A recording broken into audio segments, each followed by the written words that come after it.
Dimanche à toutes et à tous et bienvenue à cette grande édition du journal en langue française. Vous êtes en compagnie de Patrick Nilidandi. Tout de suite, les titres de ce journal. Ouverture ce dimanche de la deuxième édition du Forum de jeunes du Commonwealth, les pays membres ayant en commun l'usage de l'anglais qui rassemble environ 1000 jeunes en provenance de 54 pays. Le gouvernement du Rwanda a dépêché la gouverneure de la province du Sud pour réconforter les citoyens victimes du terrorisme le samedi dans la forêt de Nyungwe où 2 personnes ont été tuées et 6 autres blessées.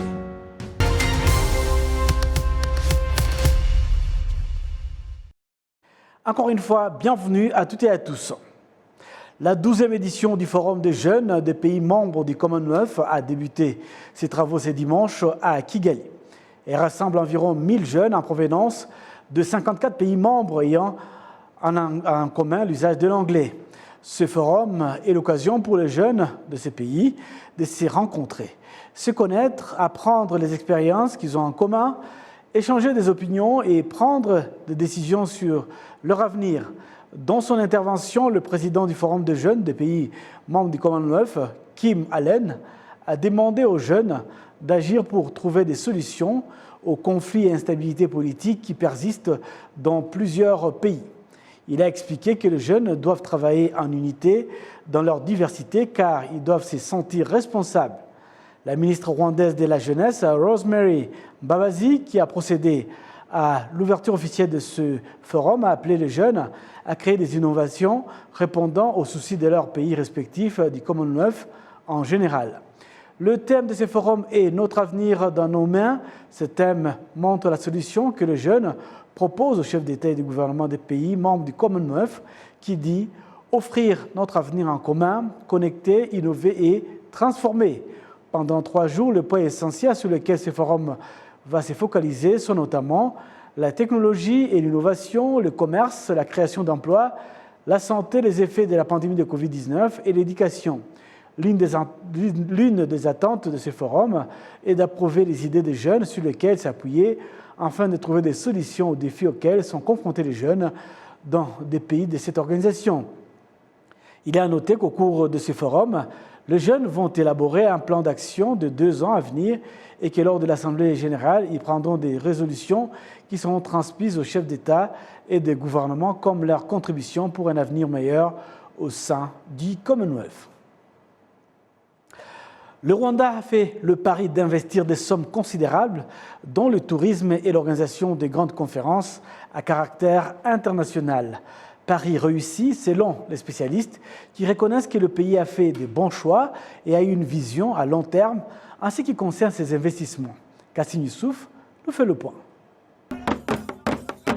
Les exemples d'infrastructures qui permettent d'accueillir des conférences démontrent la vision de longue portée du leadership rwandais et concernent notamment des hôtels et des grands immeubles pouvant accueillir plusieurs milliers de personnes. Il s'agit notamment de Kigali Convention Center, Serena Hotel, Marriott Hotel, Beka Arena et Inner Conference Arena. Kigali Convention Center a été inauguré en 2016 et les travaux de construction avaient duré 7 ans pour un coût de 300 millions de dollars américains, soit environ 300 milliards de francs rwandais. Juste après son inauguration, Kigali Convention Center a abrité plusieurs conférences internationales, dont le sommet des chefs d'État et de gouvernement des pays membres de l'Union africaine. We tried to put up this facility. Nous avons essayé de mettre en place cette infrastructure au cours de plusieurs dernières années. Nous avons essayé et nous avons eu du succès. L'approbation des Rwandais, nous n'avons pas échoué une fois, nous avons échoué plusieurs fois, mais nous avons maintes fois eu du succès, plus que les fois où nous avons échoué, et nous avons continué à apprendre de notre échec. Nous échouions, mais nous continuions à essayer et à la fin, nous avions du succès. En fait, c'est ce qui s'est passé avec cette infrastructure à la 4e fois. La raison d'attendre le succès a été consécutive à l'opportunité qu'on nous avait accordée. Nous n'avons pas pu, pas une fois, pas 2 fois, peut-être 3 fois, mais au 4e tour, nous avons eu du succès. Keep failing, but we keep trying, and we finally succeed. L'investissement dans la construction des infrastructures pouvant intervenir dans l'organisation des conférences internationales au Rwanda est en pleine expansion. Avant que les travaux de construction des immeubles de Convention Center et Radisson Blu ne s'achèvent, il y avait déjà l'hôtel à 5 étoiles Serena et d'autres hôtels à 5 étoiles se sont ajoutés, notamment Marriott Hotel. L'immeuble Beka Arena, qui abrite des compétitions internationales de basketball, sera utilisé lors du sommet de Chogam et prouve la longue vision du pays en matière d'investissement en infrastructures pouvant générer des revenus dans l'avenir. L'immeuble Inare Arena Conference est également parmi les merveilles dont on pourrait se servir dans le cadre de l'organisation des conférences internationales.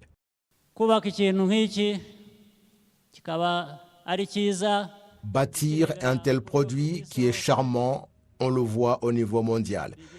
Qu'est-ce qui vient après? Nous n'avons pas réalisé cet immeuble parce qu'il est seulement beau que nous viendrons l'admirer le jour de Noël ou à la fête des Nouvel An pour nous réjouir. Ce n'est pas pour cette raison que nous l'avons réalisé. Nous l'avons fait pour que des athlètes rwandais, africains dans le domaine du basketball puissent s'y entraîner, puissent s'y produire, y remporter des victoires, comme vous le savez déjà dans notre pays. Ainsi, ces jeunes que nous admirions encore petits, que nous puissions les voir, que nous puissions les accompagner dans des activités qui les consolident, qui construisent notre pays pour qu'ils grandissent avec la conviction d'être grands et que leurs rêves deviennent réalité. Bakure bashaka kuba ibihanganye kandi babe byo. L'immeuble Inare Arena Conference est l'une des merveilles du pays qui aide dans le domaine d'organisation des conférences internationales. Des experts en économie et autres acteurs du secteur privé affirment que la décision d'investir dans une telle infrastructure montre une vision de longue portée de la part du leadership du pays, car les bénéfices d'investir dans un tel domaine de service commencent à être récoltés. C'est le choix que le pays a réalisé pour Maïs, une grande affaire. Donc on a choisi d'investir dans le tourisme qui est perfectionné parce qu'autrefois on croyait que le tourisme se limite seulement aux gorilles. Mais maintenant on voit que les conférences internationales sont organisées dans ce pays, tout comme des compétitions internationales. Tout cela s'est ajouté dans ce domaine de tourisme.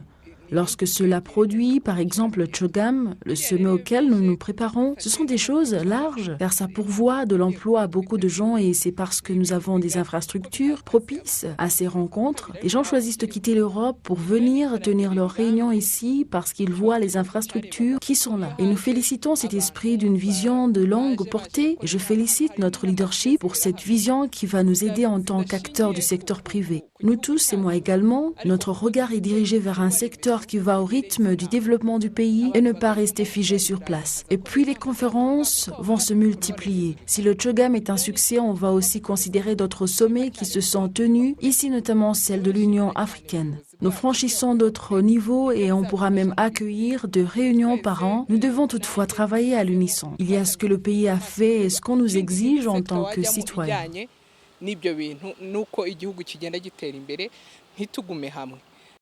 L'investissement dans des infrastructures pouvant aider dans l'accueil des conférences se poursuit tout en faisant de la ville de Kigali la place idéale pour l'organisation des conférences internationales.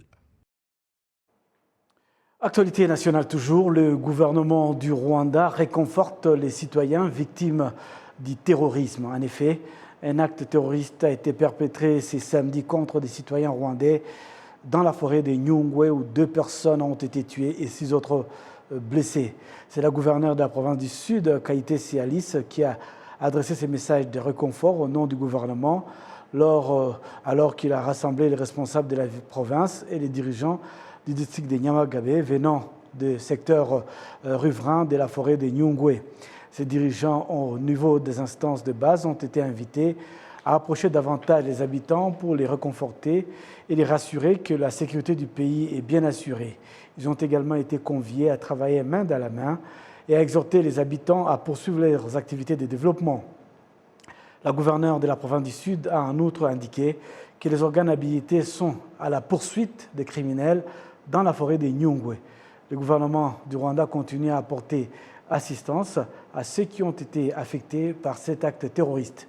Il a été question de la contribution des citoyens dans la préservation de la sécurité et les autorités provinciales ont invité tout un chacun à fournir les informations à temps pour permettre de déjouer ces actes terroristes.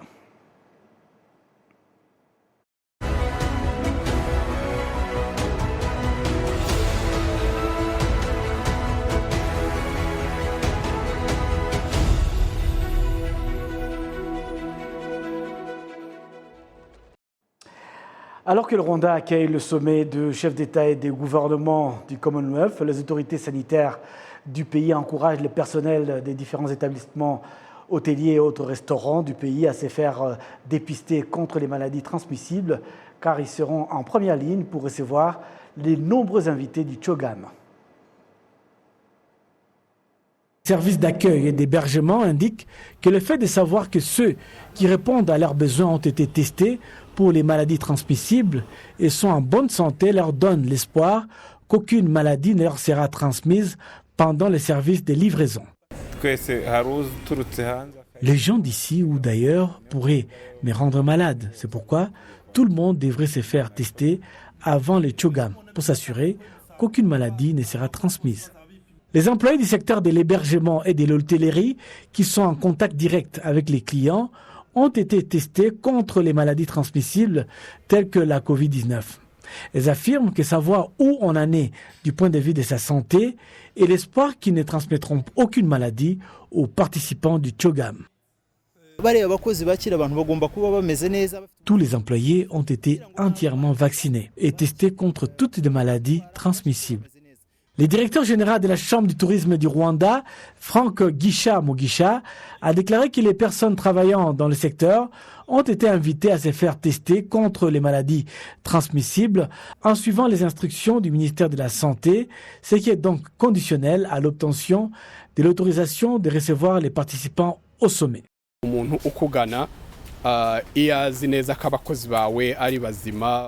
Lorsqu'un client rejoint un hôtel ou un autre service de ces gens et qui est informé que le personnel de l'établissement a été testé contre les différentes maladies transmissibles, ce client est beaucoup plus confortable.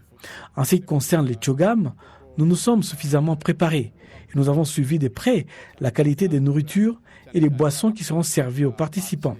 Nous rappelons aux hôteliers et autres tenanciers des bars que l'accueil des visiteurs est une responsabilité de tous et que tout le personnel doit être testé contre les maladies transmissibles.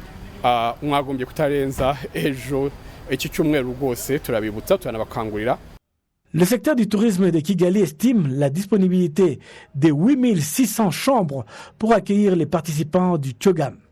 Elle est composée de plus d'1 millier de membres et 60% d'entre eux opèrent dans le domaine de l'hôtellerie et de l'hébergement.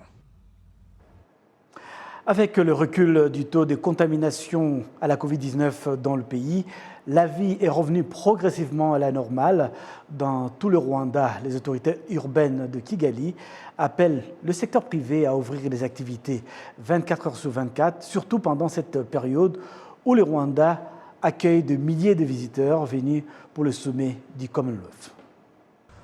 Pour la population de la ville de Kigali, la pandémie de Covid-19 et les différents confinements pour causes sanitaires ont profondément changé les habitudes de telle manière que tout le monde est habitué à rentrer plus tôt à la maison. Les entreprises et certains prestataires de services étaient aussi habitués à ne pas fonctionner 24 heures sur 24, 7 jours sur 7, comme c'était le cas avant la pandémie.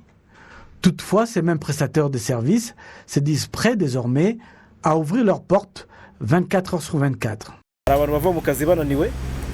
Pendant les heures de soir, après le travail, une personne peut avoir besoin de passer par un supermarché pour prendre quelque chose ou un restaurant pour trouver de quoi manger. Si les portes sont closes, cela n'est pas bon. Divers propriétaires d'entreprises se disent prêts à prolonger leurs heures de travail pour fournir des services étendus aux invités qui assisteront au CHOGM. Nous avons fait tous les travaux d'agrandissement, y compris l'augmentation du nombre de nos employés. Nous sommes donc prêts. À propos de la prolongation des heures de travail, 24 heures sur 24, cela arrange nos affaires. Nous en sommes réjouis, car les précédentes heures de fermeture affectaient nos clients, car ces derniers voudraient profiter davantage de nos services. Nous sommes donc prêts à fournir les services 24 heures sur 24. La Fédération du secteur privé indique avoir eu des discussions avec les prestataires de services afin qu'ils aient tous un horaire complet afin de pouvoir accueillir les visiteurs et leur fournir des services à tout moment. Ils sont prêts et satisfaits des programmes mis en place pour les préparatifs. Et comme c'est le cas, les gens espèrent que les entreprises pourront faire le maximum de profit lors de ce sommet. Concernant les heures de travail, tout le monde pensait que les entreprises ou les services allaient fermer tôt, car la situation revenait tout doucement à la normale. Nous savons maintenant que les participants du CHOGM auront besoin de nos services après les réunions. Les entreprises sont prêtes. Nous conseillons également aux autres prestataires de services de se tenir prêts à fournir de bons services aux visiteurs. Le maire de la ville de Kigali, Pudence Rubingisa, exhorte les différents prestataires de services à faire bon usage de cette opportunité, ce grand sommet du CHOGM, pour offrir les meilleurs services aux participants.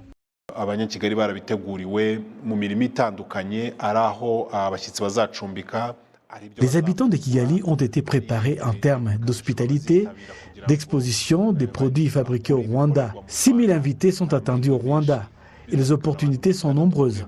Je crois que les invités ont déjà des informations sur le Rwanda. Tout le monde est prêt à saisir cette opportunité et à en tirer le meilleur parti.